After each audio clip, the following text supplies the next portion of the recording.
کہتے ہیں جی کہ کسی پہ جادو ہوا ہے وہ فلانی چیز پڑھے، یا مالج کہتے ہیں کہ آپ یہ پڑھ کے سوئیں تو آپ کو خواب میں بندے کا نام پتہ لگ جائے گا جس نے جادو کرایا، خواب میں وہ جگہ نظر آ جائے گی جہاں پہ جادو ہوا ہوا ہے، یہ اس میں کتنی حقیقت ہے؟ علی بھائی دیکھیں، نبی پاک صلی اللہ علیہ وسلم پہ جادو ہوا، جی آپ صلی اللہ علیہ وسلم پہ تو وحی آئی تھی، بخاری شریف میں جو روایت موجود ہے، آپ صلی اللہ علیہ وسلم کو پتہ چل گیا کہ فلاں کنویں میں آپ کا جادو دفن ہے، فلاں یہودی نے کیا اور اس چیز میں کیا، وہ تو نبی پاک پر وحی آ گئی۔ صحیح۔ موجودہ دور میں کسی معالج پہ وحی نہیں آ رہی، وحی کا سلسلہ بند ہو چکا ہے۔ تو نبی پاک کو تو اللہ رب العزت نے بتا دیا، فرما دیا، آپ صلی اللہ علیہ وسلم کو پتہ چل گیا، ہمیں نہیں پتہ چل سکتا کہ فلاں جگہ، ہاں اللہ چاہیں تو دکھا سکتے ہیں، لیکن ہم 100% یہ نہیں کہہ سکتے جو رات مجھے خواب میں چیز نظر آئی ہے وہ اوتھینٹک ہے۔ مثلا اس میں مجھے اگر کسی معالج نے ڈی ٹریک کیا کہ آپ کے اوپر تو آپ کے تایا جان جادو کر رہے ہیں، اور ویسے بھی میری تایا سے تھوڑی سی لگتی تھی، سب کانشیس میں تو وہ ویسے بھی رہتے تھے میرے تایا جان، خوابوں میں تو پہلے بھی آتے تھے، تایا جان غصے میں ہے، تایا جان یہ کرنے لگے۔ اب معالج نے کہا کہ آپ دیکھنا چاہتے ہیں جادو کس نے کیا؟ جی آپ نے نا یہ آیات قرآن کی رات کو پڑھ کے سونا ہے۔ صحیح۔ تو یہ کچھ لوگ بتاتے ہیں یہ سورۃ کوثر آپ نے 100 بار پڑھ کے سونی ہے، آپ کو رات کو نا خواب میں وہ جادو کرنے والا اور جگہ نظر آ جائے گی۔ اب وہ رات کو جب پڑھ کے سوتا ہے تو تایا جان تو پہلے اس کے سب کانشیس میں تھے، اب سو گیا، رات کو تایا جان آئے خواب میں، اچھا اس نے کہا دیکھیں اب تو میں قرآن پڑھ کے سویا تھا نا، اب تو تایا جان جادو کر رہے ہیں، حالانکہ 100% غلط ہے۔ نبی پاک نے فرمایا خوابوں کو 3 حصے میں تقسیم کیا، آپ نے فرمایا ایک خواب جو ہے شیطان کی طرف سے، بالکل، دوسرا نفسیاتی ہے، تیسرا اللہ کی طرف سے۔ صحیح۔ اچھا جو اللہ کی طرف سے خواب ہے اس خواب کی وجہ سے خوشی تو مل سکتی ہے، غمی نہیں مل سکتی، جھگڑا نہیں ہو سکتا، بے برکتی نہیں آ سکتی، وہ اللہ کی طرف سے جتنے خواب ہیں وہ خوشی والے ہوتے ہیں۔ صحیح بات۔ اچھا جو ہے پریشان کرنے والا نفسیاتی خواب ہے، آپ کے تایا جان تو پہلے ہی خواب میں ہے، نفسیات میں ہے، تو رات کو خواب میں انہوں نے ہی آنا تھا۔ اچھا تیسری چیز نفسیاتی ہے، صحیح، یا شیطان کی طرف سے ہے تیسری چیز۔ اب شیطان بھی تایا جان کی شکل اختیار کر کے خواب میں آ سکتا ہے، بے شک۔ تو اوتھینٹک کیسے ہوگا کہ جادو تایا نے کیا؟ اصل مقصد ہے لڑائی کروانا، اس کا لڑائی کروانا۔ مثلاً اب پہلے وہ شک میں تھا، شیطان نے آ کے اسے مزید فوکس کروایا کہ جناب لڑائی شروع نہیں ہو رہی جو ہونی چاہیے۔ اب اس کا یقین ہو گیا کہ تایا جان نے جادو کیا، اب وہ تایا جان کے پاس جائے گا، جا کے جب ڈائریکٹ اس کو کہے گا کہ تایا جان آپ اچھا نہیں کر رہے جادو کر رہے، تو تایا نے کیا ہی نہیں، تو تایا اسے بخشیں گے نہیں، تایا بھی پھر جو کر سکتے ہیں بولیں گے، وہ کہیں گے اچھا یہ غصہ جو کر رہے ہیں نا اس وجہ سے کر رہے ہیں کہ انہوں نے کیا جادو۔ بالکل ٹھیک۔ حالانکہ بالکل یہ حقیقت نہیں ہوتی۔ صحیح۔ اگر اسلام کو دیکھیں، اسلام ٹو لگانے سے منع کرتا ہے، شک کرنے سے منع کرتا ہے، جاسوسی سے منع کرتا ہے، بدگمانی سے منع کرتا ہے۔ اب ہوتا کیا ہے کہ سب سے پہلے میں نے بدگمانی کی کہ جادو تایا نے کیا، ایک گناہ، دوسرا میں نے شک کی، پھر معالج کے پاس گیا، اس نے اس بدگمانی کو ختم کرنے کی بجائے ایک اور ٹو کے پیچھے لگا دیا کہ رات کو سوتے ہوئے آپ یہ پڑھو وہ نظر آ جائے گا۔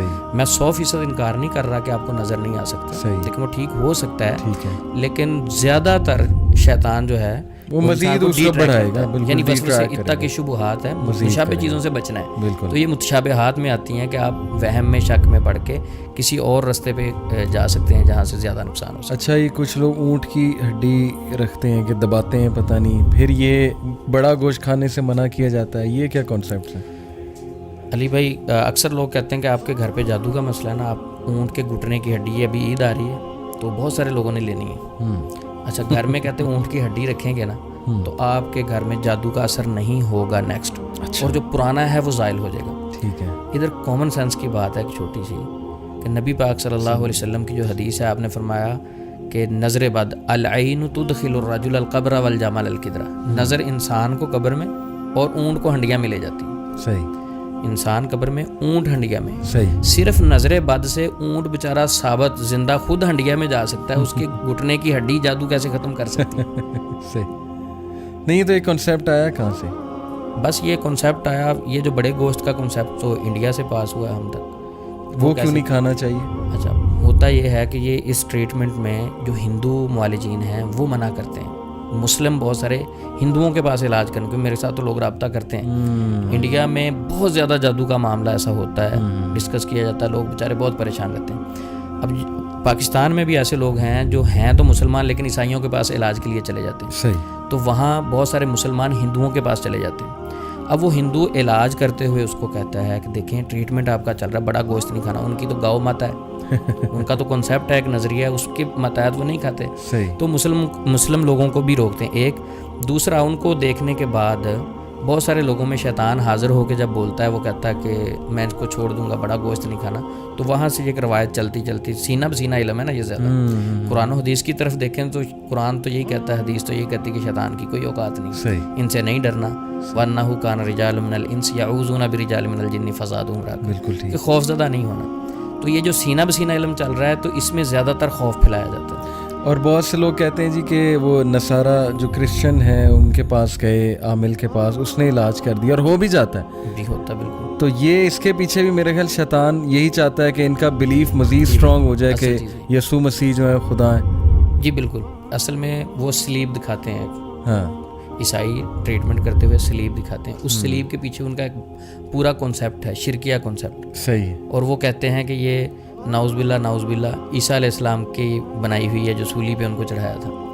ٹھیک ہے. اب وہ اس کانسیپٹ کو دکھاتے ہیں, بیسیکلی ان کا شرکیہ عقیدہ وہ سامنے رکھتے ہیں, شیطان چھوڑ کے بھاگ جاتا ہے. شیطان نے ہم سے کوئی پیمنٹ نہیں لینی, کوئی اس کی پیمنٹ پھنسی ہوئی, کوئی اور مقصد نہیں, صرف ایک ہی مقصد ہے کہ انسان کو شرک پہ لگانا ہے. وہ تھوڑا ہو, زیادہ ہو, بڑا ہو, کھینچ کے اس نے لانا شرک کی طرف ہے. اور وہ کچھ نہیں کر سکتا. زیادہ سے زیادہ وسوسہ ڈال کے مقصد اس کا پیچھے شرک ہوگا کہ اللہ کے علاوہ کسی کو سجدہ کر دے. بالکل صحیح. تو اللہ کنفرم ہو جاتا ہے بلیف, جب وہ ظاہر ہے کہ نکل جاتا ہے تو وہ مالج بھی اپنی طرف سے پھڑی مارتا ہے. جو لوگ سامنے بیٹھتے ہیں وہ بھی بڑا امپریس ہوتے ہیں کہ یار. عبداللہ بن مسعود رضی اللہ عنہ کی بیوی نے پوچھا تھا نا کہ وہ یہودیہ سے علاج کروا رہی تھی.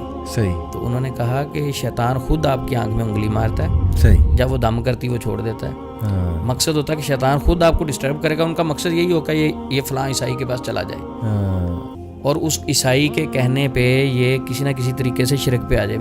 آفس میں ایک بزرگ آئے میرے پاس, سفید داڑھی تھی اور بڑے بیچارے پریشان, بیٹی کو لے کے آئے. تو کہتے اس کے ساتھ نا جادو کا مسئلہ ہے عثمان بھائی, اب تو نا ایمان بھی جانا تھا ہاتھ سے. میں نے کہا وہ کیسے؟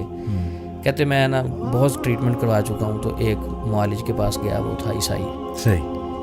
کہتے میں اب جب اس معالج کے پاس گیا تو عیسائی نے ٹریٹمنٹ کیا, ایک سیشن دیا, دوسرے تیسرے سیشن پہ کہتا دیکھیں یہ ٹریٹمنٹ کا حصہ ہے, آپ کی بیٹی ٹھیک ہو جائے گی. صرف ایک آپ کو چھوٹا سا کام کرنا پڑے گا, اور وہ آپ نے واقعتاً نہیں کرنا, دل سے نہیں کرنا, صرف منہ سے الفاظ کہہ دیں. اچھا. تاکہ ٹریٹمنٹ والا پروسیجر مکمل ہو جائے, ہمیں کوئی ضرورت نہیں. وہ کیا ہے جی؟ کہتے وہ آپ نے عیسائیت والا کلمہ پڑھنا ہے.